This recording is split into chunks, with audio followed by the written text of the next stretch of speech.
Assalamualaikum warahmatullahi wabarakatuh. Hai teman-teman, kami dari tim 4. Di sini kami akan mewawancarai salah satu ketua Nasyatul Asyiyah, yaitu Bu Sari. Perkenalkan, nama saya Yolanda Rahmadani. Saya Didi Amnur. Saya Deoviana. Langsung saja nih ya Bu. Saya mau menanyakan, menurut Ibu, apa saja yang Ibu ketahui tentang pemurnian dan pembaharuan di Muhammadiyah dan Nasyatul Asyiyah sendiri, Bu? Sebelum saya jawab ya, sedikit pengantar dari saya. Nasyatul Asyiyah itu adalah ortom Muhammadiyah, organisasi ortonom yang merupakan anak dari Muhammadiyah. Jadi Muhammadiyah itu organisasi induknya, di bawahnya ada Aisyah, khusus untuk perempuan yang di atas 40 tahun, ada Pemuda Muhammadiyah, ada Nasyatul Asyiyah, ada Ikatan Mahasiswa Muhammadiyah, dan ada Ikatan Pelajar Muhammadiyah. Jadi mengenai pemurnian dan pembaharuan yang dilakukan oleh Muhammadiyah itu bakalan terjadi dengan ortom-ortom yang di bawahnya, karena secara ideologi kita tetap menginduk kepada organisasi yang menjadi bapak kita. Kami menyebutnya Muhammadiyah itu sebagai bapak karena ayah Muhammadiyah. Untuk pembaharuan Muhammadiyah itu dari pola pemikiran, secara gamblang bisa kita lihat ya, perkembangan dari segi amal usaha pendidikan Muhammadiyah, dari segi panti asuhan, itu sosial, dan masjid, dakwah ya. Jadi pembaharuan ini memberikan kita pemahaman bahwa Muhammadiyah atau Islam itu tidak notabene harus mengikuti seperti yang dilakukan oleh bangsa Arab. Tidak harus sama kita melakukannya di Indonesia. Jadi ketika kita belajar seperti orang Belanda, kita harus melakukan perjalanan ke luar negeri untuk menuntut ilmu, itu tidak menjadi masalah. Jadi kalau itu membuka konsep yang pembaharuan yang dilakukan oleh Muhammadiyah, dan Muhammadiyah terbuka untuk pemikiran-pemikiran untuk konsep ilmu pengetahuan, tapi untuk konsep akidah kita tetap berpegang teguh pada Al-Quran dan Sunnah. Jadi kalau di Nasyatul Asyiyah kami tetap sama memakai hal itu juga. Jadi kita terbuka sebagai organisasi perempuan untuk bekerja sama dengan organisasi yang non-muslim, dan kita terbuka juga untuk diskusi dan tidak membatasi diri selama masih dalam akidah, dan kita tidak keluar dari konteks Al-Quran dan hadis. Itu dari saya. Selanjutnya, ada yang mau ditanyakan kawan-kawan? Selanjutnya, pertanyaan kedua Bu dari kami. Kan di Muhammadiyah ada namanya MKCH atau Matan Keyakinan dan Cita-Cita Muhammadiyah. Nah, menurut Ibu apa saja sih penerapan MKCH di Nasyatul Asyiyah sendiri? Bagaimana sih Bu? Ya, MKCH ya. Iya, MKCH. Matan Cita Muhammadiyah. Isinya itu ideologi Muhammadiyah sesuai dengan surat Ali Imran ayat 104, beramar ma'ruf nahi mungkar. Kita melaksanakan kebaikan dan menjauhi larangan Allah. Jadi kalau dalam Muhammadiyah itu kita beramal usaha, membuat amal usaha, itu tetap amal duluan baru usaha. Amal itu usaha itu untuk amal, bukan amal untuk usaha. Pokoknya dibalikkan ya. Usaha itu untuk amal, bukan amal untuk usaha. Seperti itu contoh secara sederhana aja. Seperti itulah penerapannya di dalam pelaksanaan pergerakan, pengkaderan. Kita juga ada pengkaderan di Muhammadiyah, di Nasyatul Asyiyah kita juga ada pengkaderan, Darul Arqam Nasyatul Asyiyah. Jadi bergerak dengan ideologi amar ma'ruf nahi mungkar itu berusaha ikhlas kita melaksanakannya sesuai dengan ideologi Muhammadiyah. Oke, paham Bu. Nah, selanjutnya tentang ADRT Muhammadiyah nih, Bu. Nah, kan Muhammadiyah itu punya ADRT yang udah tertulis gitu kan ya, Bu, ya sebagaimana yang kita ketahui. Iya. Nah, kalau di Nasyiatul Asyia sendiri penerapan ADRT-nya tuh apakah mengikuti yang tertulis di situ atau dikondisikan lagi gitu, Bu? Oke. ADART itu saya kasih pengantar sedikit ya.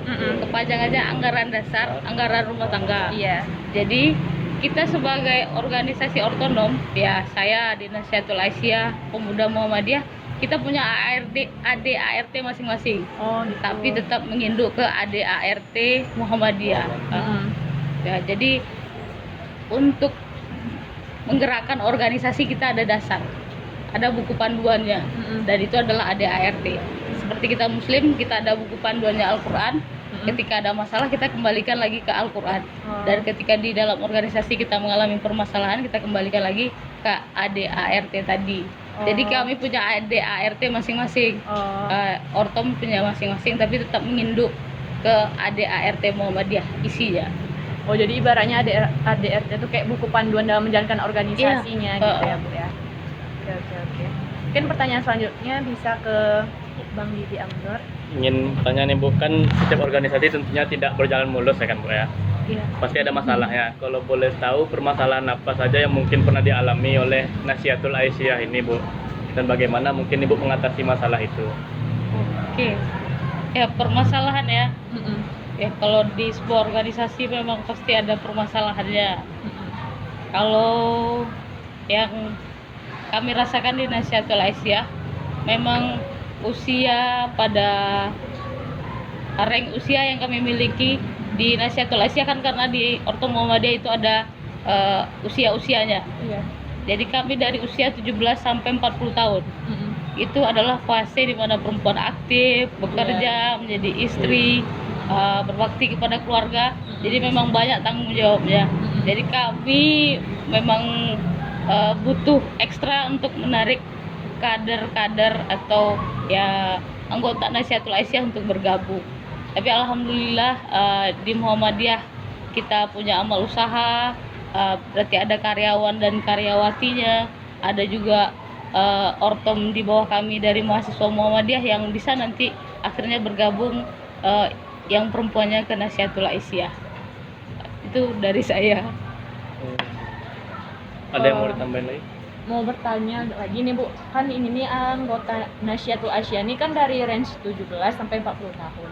Nah, itu kan isi pikirannya tuh masih beda-beda tuh ya, Bu. Kalau menurut Ibu sendiri sebagai ketua gitu, gimana tuh menyatukan pendapat yang berbeda-beda di antara range usia tersebut gitu biar organisasinya tuh kayak kesatuannya kuat gitu, Bu.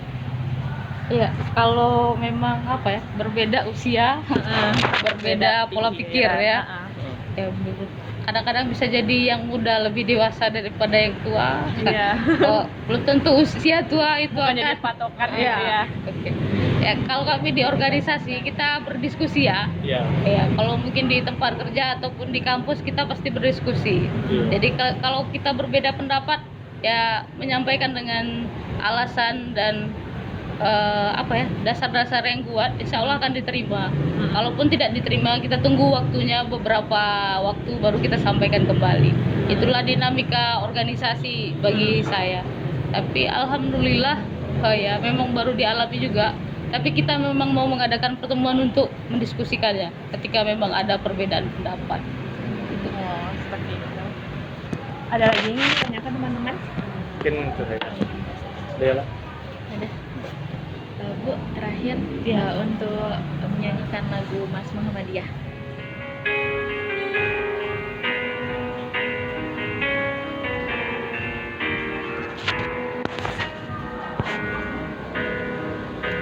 Sang surya telah bersinar, syahadat dua melingkar, warna yang hijau berseri membuatku rela hati. Ya Allah, Tuhan Robbi Rabbiku Muhammad junjungan Al-Islam agamaku Muhammadiyah gerakanku di timur fajar cerah gemerlapan mengusik kabut hitam menggugah kaum muslimin tinggalkan peraduan lihatlah matahari telah tinggi di ufuk timur sana seruan ilahi Rabbi sami'na wa ata'na ya Allah Tuhan Rabbiku Muhammad junjunganku Al-Islam agamaku Muhammadiyah gerakanku